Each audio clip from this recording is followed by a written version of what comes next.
So, we are currently going through a series on relationships. We started off by looking at singleness. Last week we spoke about dating. And then this week we're looking at marriage. Now, those of us who are married, can I ask you to stand? Lots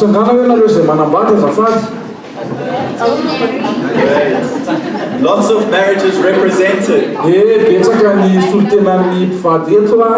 Those of you who have been married for less than 5 years, will you sit down? Less than 5 years. 5 years or less. Okay. 10 years and less.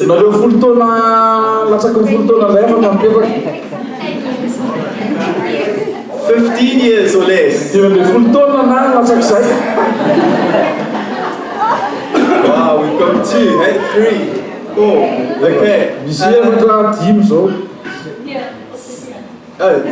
20 years? 20 years and less. What's it? 21 years, huh, Richard?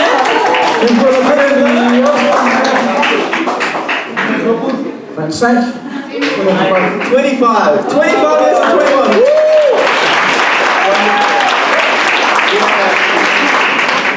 Congratulations, guys. Double Rachel and I, 25. As a community, we celebrate marriage. Especially marriage that goes the distance, like these guys. You're an inspiration to us in a world that has lots of trouble with it.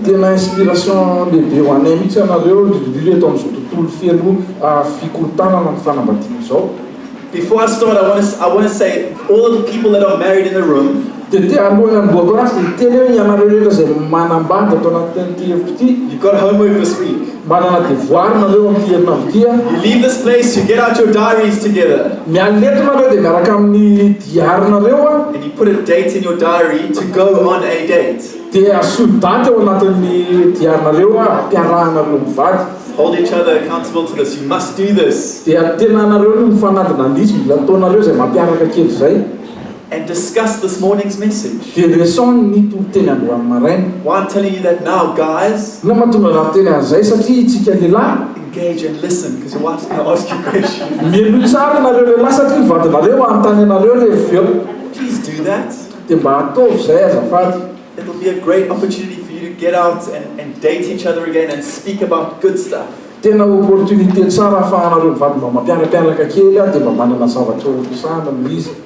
Now there is so much to be said on this rich topic of marriage. There are so many facets, and I could honestly preach on marriage for a few weeks.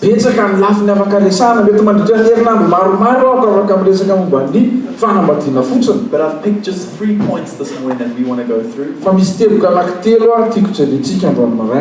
Also, before we begin, I realize that not all of us are married.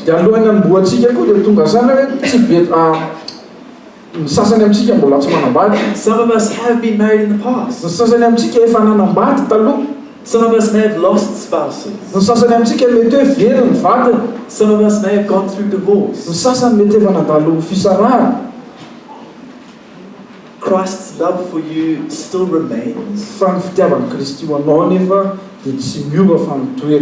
God's plans for you haven't been jeopardized. And I want to really ask that you wouldn't receive condemnation from this message. Perhaps you're really desperate to get married. You haven't found the right person. Or perhaps you right now are quite happy being single, which we spoke about 2 weeks ago. Wherever you are, I think as I say each week, these messages, although you might not fall into this category, it's applicable for all of us. Naiza misy anao araka ny teneniko foana hoe na dia hoe le ndraiky tsisy idiranao le tonga tena androany misy afaka raisinao foana misy afaka raisinao foana. Marriages that you witness, ny fanambadiana izay hoe hitan'ny masonao, friends and family that are married around you, be deaibe namana sy ny fianakaviana manambady manodidina anao, I encourage you to lean in. dia tia ampiresika anao hoe elo tsara. I want to start off by speaking about what marriage is. Dia tiako resahana aloha ina natao hoe mariage. Marriage is first of all God's idea. Ny fanambadiana aloha voalohany indrindra dia hevitr'Andriamanitra. It wasn't the government that came up with a cool idea, hey, let's sign a few papers and let's make marriage official. Tsy ny fanjakana akory no namonatra hoe ohatrany tokony atao izany fanambadiana izany andohanao taratasika dia asaintsika manosiny iny ny olona amin'izay lasa mpivady. It's God's design. Fa raha ny tena izy adrafitr'Andriamanitra ny fanambadiana. Genesis 2:24. Genesis 2:24. It says, that is why a man leaves his father and mother and is united to his wife. Zay mahatonga ny lehilahy andaon'raisany reny ary hikambana amin'ny vadiny. And the two become one flesh. Ary ho tonga ny firay ihany izy roa. And then verse 25 says, Adam and Eve were both naked and they felt no shame. Dia amin'ny 25 dia hoe samy nitanjaka Adama sy Eva ary tsy nalala menatra.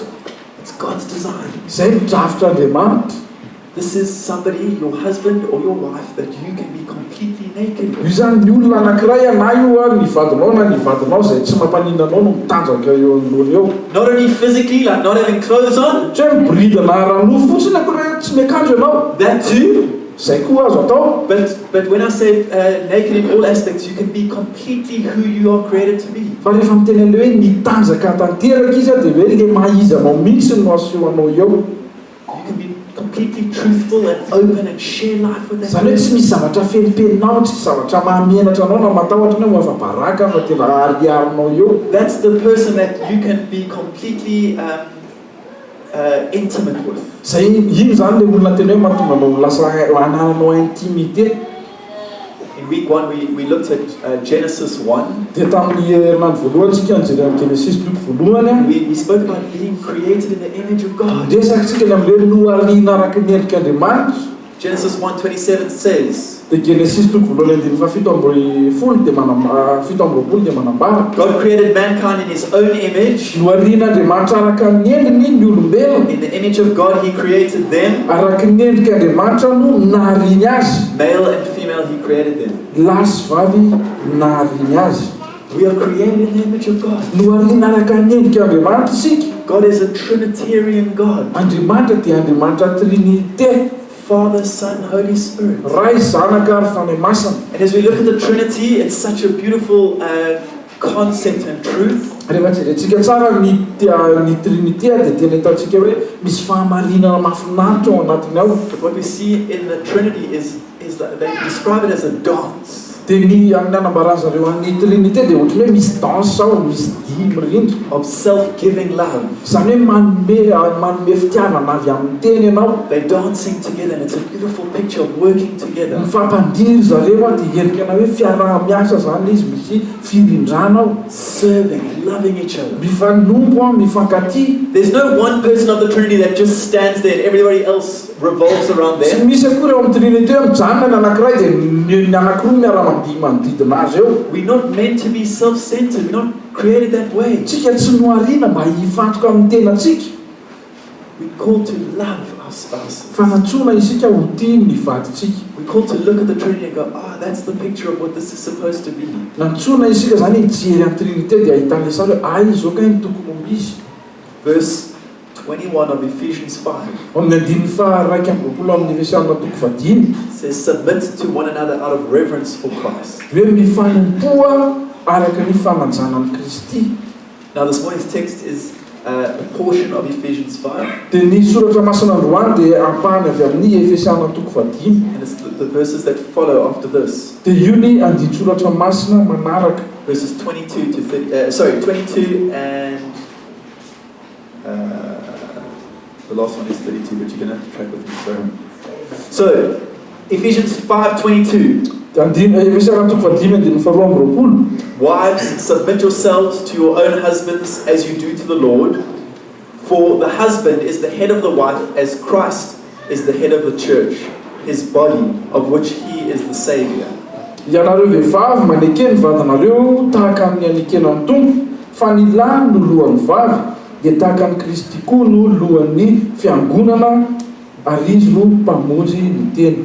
Verse 25, we're skipping one, but husbands, love your wives just as Christ loved the church and gave himself up for her, to make her holy, cleansing her by the washing with water through the word, and to present her to himself as a radiant church without stain or wrinkle or any other blemish, but holy and blameless.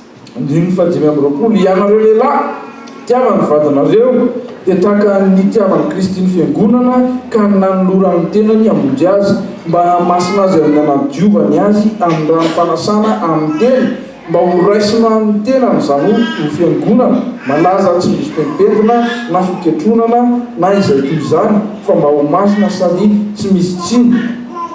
Verse 31 ends off 31 and 32. It says, "For this reason a man will leave his father and mother and be united to his wife, and the two will become one flesh." This is a profound mystery, but I'm talking about Christ and the church. Dimy faraka amin'ny telopolo ary noho izany lehilahy dia andao amin'ny rainy sy ny reniny ka iray amin'ny vadiny ary dia olofo ray ihany izy roa zava-miafina lehibe zany fa milazany amin'ny Kristy sy ny fiangonana ao. Great. I want us to just raise 2 points, 3 points. Izy teboko anankitelo tiako aseho amintsika. I want to look at the priority of marriage, Tiako jerena hoe inona ny lahara-pameny amin'ny fanambadiana, the purpose of marriage, inona ny anton'ny fanambadiana and the place of marriage. sy ny toerana misy ny fanambadiana. So let's start off the priority of marriage. Dia ndao jerevantsika aloha ny hoe ny lahara-pamehan'ny fanambadiana. The priority of marriage is oneness. Ny lahara-pameny amin'ny fanambadiana dia le hoe mahiray. Verse 31 that we read, it says, "For this reason, a man will leave his father and mother and be united to his wife, and the two will become one flesh." Arak'ilay andiny faraka amin'ny telopolo ary noho izany ny lehilahy andao ny ray sy ny reniny ka iray amin'ny vadiny ary dia olofo ray ihany izy. In Ephesians, he's quoting that text from Genesis 2. Dia ao amin'ny Efesiana izy miresaka amin'ilay soratra masina ry amin'ny Genesis toko faharoa. Two people leaving their families, Izany hoe misy olona anankiroa mandao amin'ny fianakaviana a new entity being created, dia lasa misy ino moa zany entité vaovao voahary. a new family, Misy ankohonana vaovao miteraka. a new marriage. Izay le hoe fanambadiana vaovao. You are leaving family Mandao ny fianakavianao ianao and you cleaving, you united to your dia spouse. lasa ianao rehefa avy eo mitambatra ny vadinao. A lot of marriages struggle with just this simple point. Dia betsaka ny fanambadiana na iteboka anankiray fotsiny ary dia efa mampijaly azy. Family stays too involved. Ny fianakaviana matetika mbola miditra lalina ao anatin'ilay fanambadiana. The married couple is not seeing themselves as one. Lasa tsy hita hoe nofo ray ilay mpivady avy eo. They're not cleaving to each other. Tsy mifampiraikitra izy. And if we don't get this right, it complicates marriage. Dia raha tsy azonao tsara io dia lasa zay miteraka fahasimban'ny fianambadiana avy eo. So what does this oneness mean? Dia inona ny dikany hoe mahiray? The reality is, think about why you got married. Ny antony dia eritrereto hoe inona ny antony nahatonga anao nanambady aloha. It wasn't so you would have someone to cook meals for you, Tsy hoe manambady ianao am'izay mba misy mahandro sakafo, to wash dishes, wash your hoe mba clothes, misy manasa vilianao, mba misy manasa lamby ianao avy eo, fix your car, hoe mba misy miregle ny tomobilanao run errands, or raise your kids. manao ny zavatra rehetrarehetra miaraka amin'ny taiza. No, rather we got married out of a deep desire to be known by someone else. Fa raha ny tena marina ny antony hanambaditsika dia ny ahatonga antsika ho fantatry ny olona hafa anankiray, To love and to be loved. mba ho tia sy ho tiavina, To live life together. mba hiaraka hiaina. Believing that together we can experience life more deeply. Mino ianao zany hoe rehefa miaraka ianao dia afaka miaina ny fiainana lalina kokoa. We married so that we could be one. Manambady isika mba ahafahantsika ho tonga iray. So we could be intimate friends. Afaka hoe mpinamana tena manafina manana lalina tokoa zany. That's the goal of marriage, oneness. Dia zay ny tanjon'ny fanambadiana hoe io iray ihany. Now, I want to make it very practical. Dia tiako atao azo ampiarina tsara le izy. Where can we experience this oneness? How can you put this into your marriage? Aiza ny ahafahantsika miaina amin'izay mahiray zany ahoana ny ampiarantsika zany ao anaty fanambadiana. And I want to give you 5 charges, things that I would urge you to do. Dia misy zavatra anankidimy ampirisiako mba ho ataonao. Firstly, voalohany indrindra pursue intellectual oneness. mikatsa firaisan-tsaina. Pursue intellectual oneness. mikatsa firaisan-tsaina. I'm not necessarily talking about talking with your spouse about highly technical things tsy mitena koa reo za hoe miresaka zavatra teknika be amin'ny vadina hoe anao akory or very intellectual thoughts. na hoe tena hoe fisainana lalina be. But the important thing is that we're discussing things with each other. fa ny tena zava-dehibe dia hoe afaka misy zavatra ifampiresahany ianareo roa, We're communicating. misy zavatra ifampizarana. Whether it's a light topic like a movie that we've watched or a series we're watching, mety hoe zavatra tsy dia misy dikany loatra ohatrany hoe inona ny film jerena na serie arahana ohatra, or a more serious topic, politics, family issues, na hoe corruption. na resaka lohahevitra tena matotra ohatra hoe tahaka ny hoe politika, ny kolikoly sy ny zavatra hafa. But having these discussions, talking reinforces your relationship and Zany hoe oneness. tena tiako tena ny fifampiresahana ao amin'ny vadinao dia miteraka ny hoe iray ny hevitrareo avy eo. It reveals something that's going on in your mind and they're revealing to you. Misy zavatra ambara ny zavatra avy aminao, misy fanambarana hitanao avy aminy sy avy aminao ihany koa hitany. And it builds this intimacy. Dia izay no miteraka an'ilay intimité. Now when we're starting out, maybe we're newly married, we love to talk because we're still getting to know the person. Rehefa vao manomboka eo anaty fanambadiana dia tsy mitsahatra miteny mihitsy tsika fa tena misy zavatra tenenina foana. But when kids come and life gets busier, that calms down. Fa rehefa manomboka mitonga ny ankizy dia manomboka mirotoroto ny fiainana, manomboka tsy misy tsony ny fifampiresahana eo amin'ny vady. And we think we already know what our spouse would say about that. Dia nanaitsika mieritreritra hoe mahafantatsika ny zava-hevitra ny vaditsika momba an'ity. But can I encourage you to continue to talk? Fa tia hampirisika anareo mivady mitohiza amin'ny resaka foana. Those mindsets change. Miova ny fomba fijery. There's always new things to talk about. Misy zavatra vaovao foana afaka ifampiresahana. Secondly, pursue emotional oneness. Faharoa, mikatsa mahiray ara-pihetsempo. That scripture that we've just read speaks of a one flesh union between Adam and Eve, the first marriage that ever happened. Le soratra masina vakitsika teo miresaka an'ilay hoe tonga nofo iray Adama sy Eva, io ilay fanambadiana voalohany indrindra mitranga. And it says they were naked and they felt no shame. Dia zavatra teneny teo nitanjaka izy roa ary tsy nalala It's henatra. also emotional nakedness, like I said. Dia tahaka an'ilay teneniko teo ihany koa mitanjaka ara-pihetsempo ianao. Sharing and discussing your emotions. What are you feeling? Miresaka ianao mizara ny fihetsem-ponao amin'ny vadinao, inona zavatra tsapanao. I'm feeling fearful. Matahotra, I'm feeling nervous. ohatry manaza ako. Or I'm loving this moment. I'm so happy. Na hoe tena tiako zao fotoana zao, tena faly be zako. Those are statements which reveal to your spouse what's going on. Dia zany zavatra ambaranao zany dia manambara ny vadinao hoe inona ny zavatra mitranga ao anatin'ny fihetsem-ponao ao. Discussing your highs and lows of emotion. Miresaka ianao hoe inona ny zavatra mampalahelo anao, inona ny zavatra mahafaly anao. It's one of the most wonderful things in a relationship is to be emotionally one. Dia izay dia isan'ny zavatra mahafinaritra ilay hoe manambady ianao hoe mitovy ny fahatsapana. Men, Ry lehilahy, your woman feel closest to you when we connected on this level emotionally. ny vadinao dia mahatsapa akaiky anao kokoa rehefa raisinao tsara ny fihetsem-pony. And there's that saying that women get like 5,000 words, men get like 100 Misy an'ilay fomba fiteny ny vehivavy 5,000 ny teny, ny lehilahy 100 ihany per day. isan'andro. Vehivavy zany ny teny foana. If that's the case, say them for your wife. Dia raha izay ny zavatra mitranga dia tahirizo amin'ny vadiny koa ilay teny kelintsika lehilahy iny. Serve your wife by speaking to her, by filling her emotional tank. Karakarao tsara ny vadinao amin'ny alalan'ny firesahanao aminy, resahanao izy. Thirdly, Fahatelo, pursue friendship intimacy. mikatsa fihinambanana lalina. Possibly one of the most basic things in the marriage Mety hoe io zavatra nisan'ny fototra indrindra ao anatin'ny fanambadiana. is this commitment to be friends. Le hoe manolo teny ianao naman'ny vadinao. It's supposed to be a relationship that's marked with trust and loyalty and fun. Satria ilay fiarahan'ny vady dia tokony hoe misy fifampitokisana, tokony hafinaritra, tokony mahafinaritra, Laughter. tokony misy fimehezana. But so often we get married and those things go out the window as soon as life carries on. Fandrandray rehefa manambady tsika dia rehefa mandeha ny fotoana dia lasa miala ho azy ireny zavatra ireny. But friendship are the building blocks for an enjoyable marriage. Fa ny tena marina ny finamananao amin'ny vadinao dia anisan'ny tena hoe vato fehizoro ho an'ny fanambadianao ihany koa. They're essential for a fulfilling marriage. Tena hoe zava-dehibe zany ao anatin'ny fahombiazan'ny fanambadiana. So I challenge you, keep it fun. Ka tia hampirisika anareo ataovy izay afinaritra an'izy io. Don't just be all business. Aiza resaka business fotsiny ny atao ao.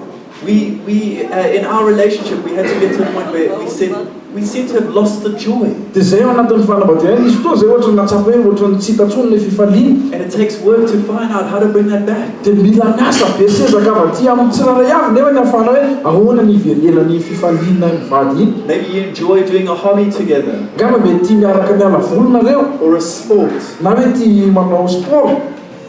Or playing card games together. Na hoe manao jeu de carte reny ohatra. Rachel and I tried to run a race together once. Zay serasela niezaka nanao korsa izy mandeha zay.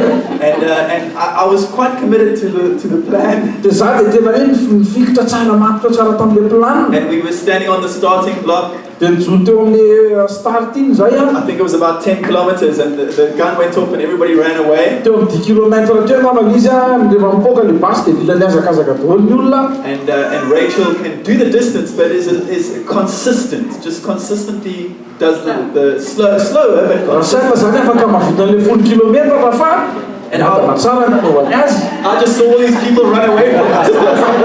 Dia hitako fotsiny ny olona misongona anay. So running fast isn't good. Dia le raha zany miazakazaka mafy tsy mahasoa izy. But we go out for dinner together and we play a card game that we really enjoy. Ndraindray zay mandeha mivoakalina dia rehefa avy eo zay manao jeu de carte zay tianay manao azy. It's light-hearted and it's fun. Zavatra maivana ilay izy a mampifalifaly ny fo ihany koa. Find out what works for you. Dia jereva inona zavatra mety aminareo mivady. Go on a walk or go for a swim somewhere and enjoy each other. Mandeha tongotra na mandeha milomano mba hoe ianareo roa fotsiny mifankafy. Proverbs tells us what friendship is. Dia lazainy lohabolana amintsika inona natao hoe finamanana. A friend loves at all times. Ny mpinamana ny namana dia tia amin'ny fotoana rehetra. A friend sticks closer than a brother. Ny namana dia akaiky kokoa noho ny rahalahy. It means that you never let anybody down. You never let your friend down, and you're always there. Ny dika zany dia hoe tsy mandao an'ilay namanao mihitsy ianao fa eo foana ianao. You're transparent and you're honest with them. Dia ianao sady miariary no tena hoe tsotra aminazy. Keep investing in your marriage. Keep friendship alive. Dia ataovy izay avelan'ny finamananareo mivady. One thing as guys, it seems like we connect friendship-wise when we're doing something. Dia tsika lehilahy matetika ao anatin'ny fanaovantsika zavatra no ahafahantsika manangana finamanana. Maybe when we're building a table together. Ohatra hoe manamboatra latabatra ianao ohatra dia miara-manangana amin'ny namanao eo ianao. Or we're fixing a car. Na hoe miara-manamboatra tomobily. We focused on something, but we're together and we seem to connect well. Misy zavatra ifantohana zany hoe fanefany miara-manao amin'izy amin'ny olona ianao dia hoe ianao hitanao hoe misy fifandraisana. Ladies, on the other hand, can enjoy like a coffee or a tea. Ny vehivavy iray ambilany any anaty tea sy kafe any angamba ny tena mahafinaritra azy a. And go deep. Dia any ny tena hoe miditra lalina ny finamanana. It's not that easy for us guys. Dia ho antsika lehilahy zany ohatrany tsy dia tena mora amintsika loatra. But can I encourage us guys to get with our wives? Fa tia hampirisika antsika lehilahy hoe miaraha amin'ny vadinao. Make a cup of tea and sit on the couch and face each other. Manamboara dite dia mipetraha eo amin'ny salon dia mifanatria maso eo. Share how your day was. Dia zara ho aminy nandrahoana ny andronao androany a. Share your dreams and your worries. Zara ho aminy nofinofinao sy ny zavatra mampatahotra anao. Fourthly, Faefatra, pursue spiritual oneness. mikatsa fiainam-panahy iray. Spiritual intimacy comes from being in God's Word together, Le intimité ara-panahy dia hoe miara-mamaky baiboly ianareo, praying together, miaraka mivavaka, worshiping together. miaraka midera an'Andriamanitra. The Word of God is nourishment to our soul. Ny tenin'Andriamanitra dia hanina ho amin'ny fanahintsika. And if we're working on some kind of material together, we're growing in the same area together. Dia ohatra hoe mitombo ny zavatra vakianareo dia miaraka mitombo nareo amin'ny lafiny iny. I've got this one mixed up. It's on the last slide. I apologize. But basically, picture a triangle. It's on the last slide. Dia misy sarina triangle zay ao. More. Sorry, I just put it in the wrong place. There we go. So picture a triangle, okay? Ilay fisaretsahy ary tsy lefy ty sarina triangle ity. Don't worry about the heading. Just look at the triangle. Le triangle fotsiny jerena le soratra. So at the top is God, Dia eo amin'ny top eo amin'ny tapony eo Andriamanitra. and each of the bottom angles is husband and wife. Dia eo amin'le le zorony anankiroa ery ambany ery ny lehilahy sy vehivavy. Here's the question. Dia ny fanontaniana mipetraka dia izao. What's the best way for husband and wife to get closer together? Inona ny fomba tsara indrindra ahafahan'ny vady mifanakaiky kokoa? As husband and wife get closer to God, they get closer together. Rehefa miaraka amin'izay manantona an'Andriamanitra ny mpivady anankiroa dia lasa mifanakaiky izy.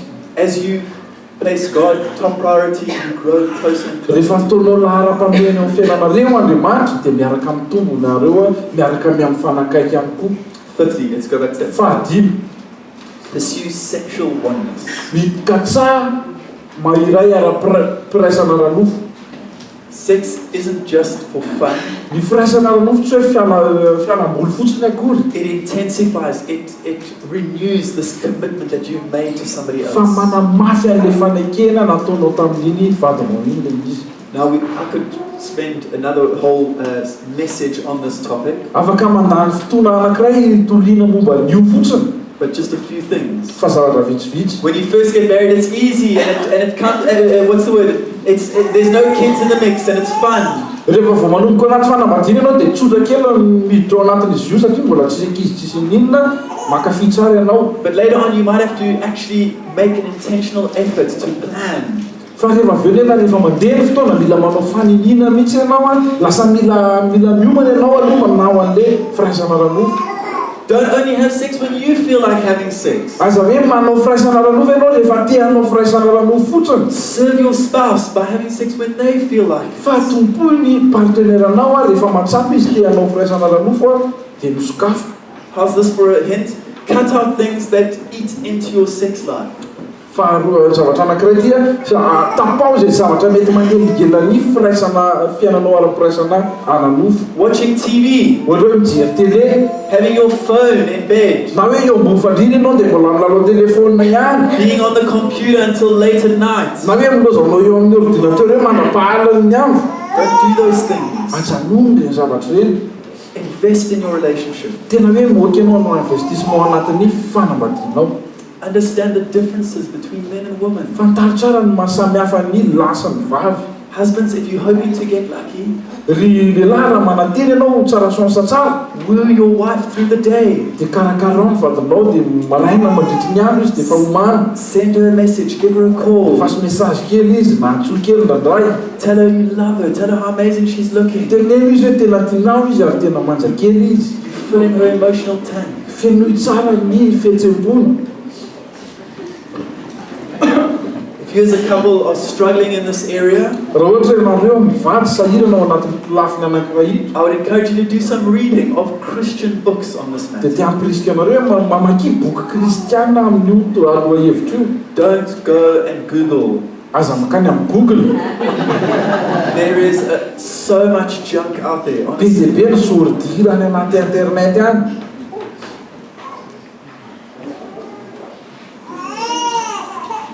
I want to call my wife Rachel up to do the second point this morning. Dia ny vadiko masaika manao anteboka faharoa no amin'ny maraina.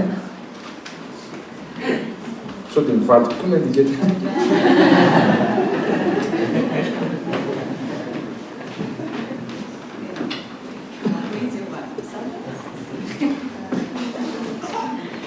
Okay, so I'm going to be talking. Is it on? Hello? No? Hello? Hello? Tsy mandeha. Mandeha, tsy mandeha. Can we turn this one on?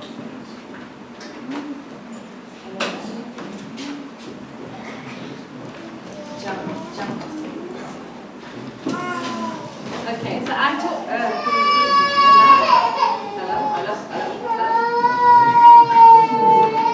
Hello? Mbola misy olana raha connexion. Use this one. Unless I just talk.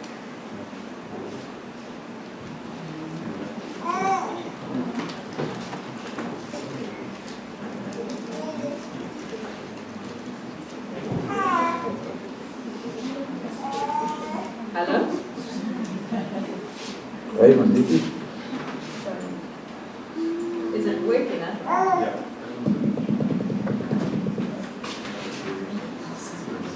Okay. Okay, so I'm wanting to talk to you about the purpose of marriage. Dia ny tanjon'ny fanambadiana no tiako zaraina amintsika. When we had an intention of getting married, what was the idea that some of you had was Tamin'ny the purpose of nieritreritry marriage? dia hanambady dia ina ny hevitra tsy tao anatinao? Anybody? Na ny hevitra tsy tao anatinao tao hoe dia hanambady a? To raise a family. To raise a family. Ho ay hoe hanangana fianakaviana. Yeah, that's a good reason. Antony anankiray tsara zany. Anything else? Misy zavatra hafa ve? Maybe to make you look good? Mety hoe manambady ianao am'izay anao ohatra mba mamy manja. That's why I married Blake. Zay ny antony nahatonga nanambady amin'ilay. Any other reason? Misy antony hafa ve? To settle down and face life. Yeah, to settle down and face Fa life. hoe hiara afaka miaraka mipetraka tsara dia miarika fiainana. Maybe some of you married to get rich Ny sasany aminareo mety nanambady amin'izay mba mbe manan-karena and have a good life. dia mba mbe mahafinaritra ny fiainana. Anybody here? No, I'm joking. And some of us married to feel complete and to feel whole and to feel like, yeah. Ny sasany amintsika manambady amin'izay tsika mahatsapa hoe izay vao feno tsara izay vao mba mety tanteraka. But let's read, we already read it, but in verse 25 to 26, Fa amin'ny andiny fahadimy amby roapolo sy fahaenina amby roapolo ao a, what God's intention for marriage was. hoe ny planin'Andriamanitra ho an'ny fanambadiana.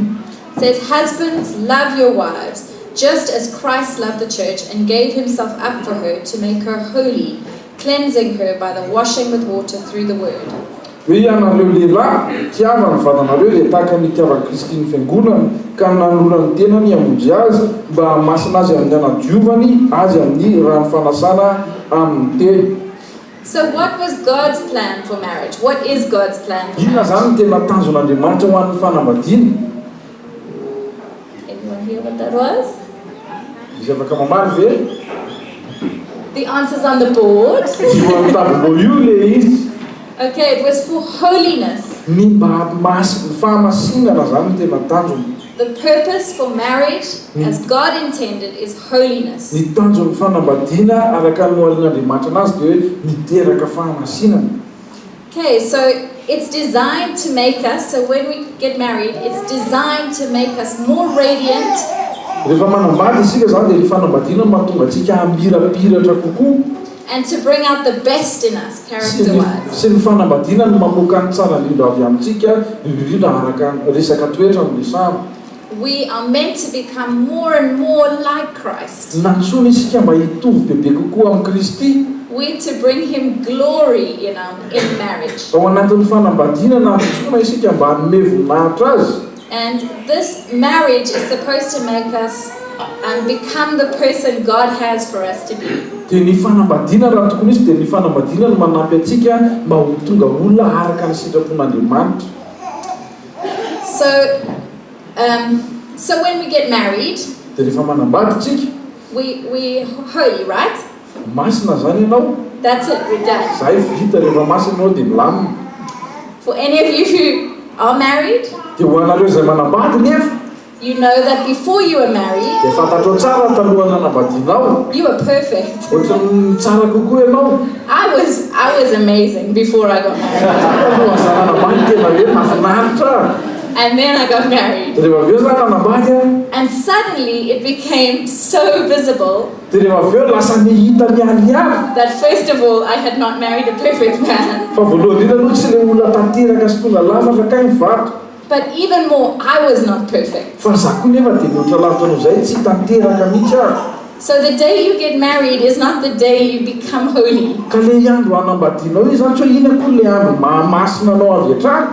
It's a commitment to becoming holy, to being transformed. Fa ny tena marina fanorantenanao izy a mba hoe anaika hiovy ianao, anaika hovaina. As God continues to work in your marriage. Satria Andriamanitra mbola mitohy miasa ao anatin'ny fanambadianao ihany koa. So we need to be spouses mila zany isika mba ho vady that are committed to each other's holiness tena hoe mifanolo tena amin'ny fahamasina amin'ny tsirairay avy and are committed to being transformed. ary manolo tena ihany koa ianao ny ovaina. So one of the things that marriage does, dia ny zavatra anankiray ataon'ny fanambadiana dia zao like I said, is it shows you your flaws. dia zavatra teneko voalohany teo mampiariary ny pentiny eo amin'ny fiainanao le izy aloha. I won't even talk about when you become a parent, tsy resahako akory ny hoe rehefa mitaiza ianao dia inona zavatra mitranga because then it's even more highlighted and your kids will tell you what's wrong satria with vao you. mahita eo le toetra ratsinao iny ary ny zanakao ny resaka aminao.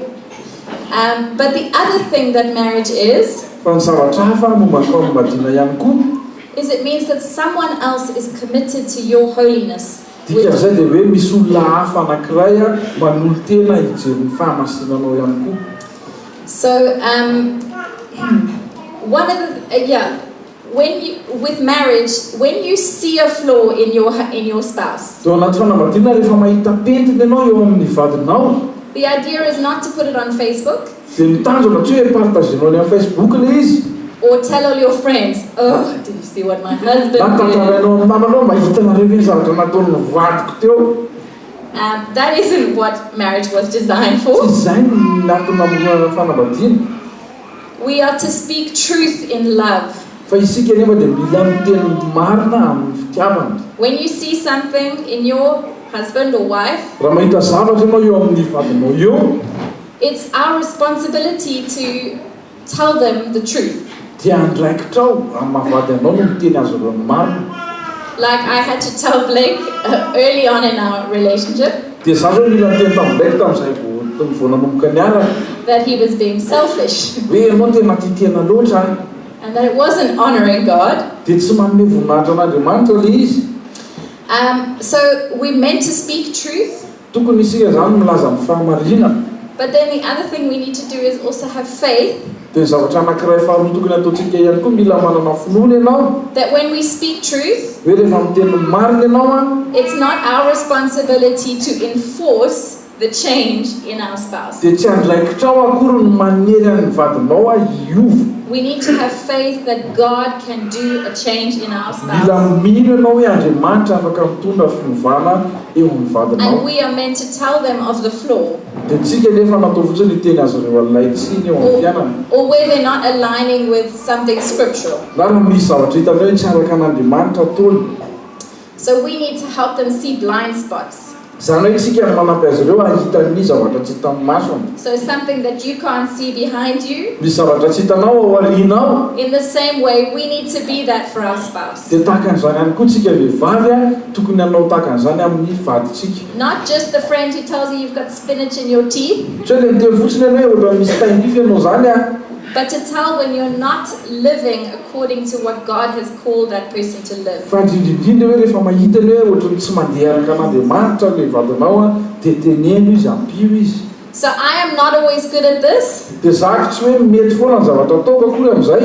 If I tell Blake he's being selfish, Dia za zao raha miteny amin'ny Blake ianao Blake ty tena loatra. a few days later I'll go and say, so what you doing about that? Selfishness? Dia tonga akory ny afaka herina andro vitsivitsy dia miteny amin'ny dia ahoana zany ataonao zao mandrona le fitiavan-tenanao mba miasa ve ianao. Instead of allowing God to do the work in him and to change him, Lasa tsy hoe tsy avelako Andriamanitra no ny asany hanova azy. I'm being a naggy wife. Dia lasa vady manahirana anazy fotsiny avy eo. And so we need to be as spouses spurring each other onto holiness. Mila zany tsika io vady a mifanamasina. When we see something in our spouse, Rehefa mahita zavatra ianao eo amin'ny vadinao eo we speak the truth in love, dia tenenao ampitiavana le marina. and then we trust God with what he's doing in their lives. Dia matoky an'Andriamanitra ianao Andriamanitra no hiasa eo amin'ny fiainana. So marriage is not about personal fulfillment. Ny fanambadiana zany tsy hoe ny hatanteraka anao manokana. It's about the thriving of the other person to become more and more Christ-like. Fa ny tena tanjona fanambadiana dia hoe ianao manana tanjona ny ahitan'ilay parteneranao hanaka an'i Kristy bebe tokoa. Let me close off just by giving one more point. Dia ny amaranako azy misy teboka anankiray farany. The place of marriage. Ny toeran'ny fanambadiana. The place of marriage is second. Ny toeran'ny fanambadiana dia faharoa. What I mean is marriage isn't ultimate. Ny fanambadiana tsy ilay intsony fanambadiana koa ny ultime. Don't get the impression that without a marriage you can't be holy. Aza mieritreritra mihitsy hoe raha tsy manambady ianao dia tsy ho masana zany. It's not true. Tsy marina izay. But why do I say it's second? Ny antony mahatonga anahy miteny hoe faharoa ny fanambadiana. Because God and what God has done through Jesus Christ needs to be central. Satria Andriamanitra sy ny zavatra nataon'Andriamanitra tamin'ny alalan'i Kristy izany no tena ivony. God should be ultimate and take central place of our lives. Andriamanitra no tokony ho faratampony araka ny ivotoerany eo amin'ny fiainantsika. And as we gain an understanding of the gospel message, Dia rehefa azontsika tsara ny afatry ny filazantsara, as we realize the way Christ has served us through his death, rehefa azontsika tsara hoe Kristy nanompo antsika tamin'ny alalan'ny fahafatesana, as we realize the implications of what he's done for our rehefa lives, azontsika tsara ny fiantraikan'ny asa nataony ho antsika and the gift of righteousness, sy ilay fanomezako fahamarina, then we will want to serve our spouse. dia izay no mahatonga antsika te hanompo ny vaditsika. We'll want to love them Tiantsika ho tiavina izy because we've already been loved. satria efa notiavina isika. We'll want to sacrifice Dia hanao fanatitra ianao because Christ has already sacrificed everything for us. satria Kristy efa nanao fanatitra ny zavatra rehetra momba azy ho antsika. And so to make our marriage or marriage as a topic ultimate would be idolatry. Ka ny atonga an'ilay fanambadianao zany ataonao loha laharana eo amin'ny fiainanao lasa hoe sampinao ndray iny amin'izay. Ponder the reality of the gospel. Saintsainy ny fahamarinan'ny filazantsara. Be found with Jesus. Ohatr'ianao hita ao amin'ny Jesosy, Be in the scriptures. hita ao amin'ny soratra masina. Let that be fueling your marriage relationship. Avelao zany ho lasatsy handrehitra ny fanambadianao. So in summary, this morning we've looked at the priority of marriage being oneness. Ka ny raha fihezana zany dia hoe ny lahara-pamehan'ny fanambadiana dia le hoe maha-iray. The purpose of marriage being holiness. Ny tanjon'ny fanambadiana dia ny fahamasina, And the place of marriage being second. ary ny toeran'ny fanambadiana dia faharoa, Second to God. faharoa amin'Andriamanitra. I want to end off by us praying for each other. Dia tiako anamarana anazy dia tiako isika hifampivavaka. Something we haven't done. Zavatra mbola tsy nataontsika izy But I'd ity. love us as a community to stand up, those that are married, Fa tiako ianareo izay manambady mitsangana, and the others around them. Won't you just pray for them? dia ianareo izay eo akaikiny zareo vady ireo mivavao azy ireo. If you'd like to do that loudly and verbally, you're welcome to do that. If you'd rather just do it quietly, you're Raha welcome to. te hivavaka mafy ianao hoelin'ny olona dia atao fa tsy maninona zany. Satan loves to attack our marriages. Ny devoly dia tena tia manafika amin'ny fanambadiana. Let's, as a community, be praying for the marriages found in our church. Dia ndaontsika amin'ny fiangonana antsika hivavaka ho an'ireto fanambadiana hitantsika atao anatin'ny fiangonantsika reto. So if you're married, can I ask you to stand up? Dia raha manambady ianao mitsangana eo amin'ny toerana misy anao.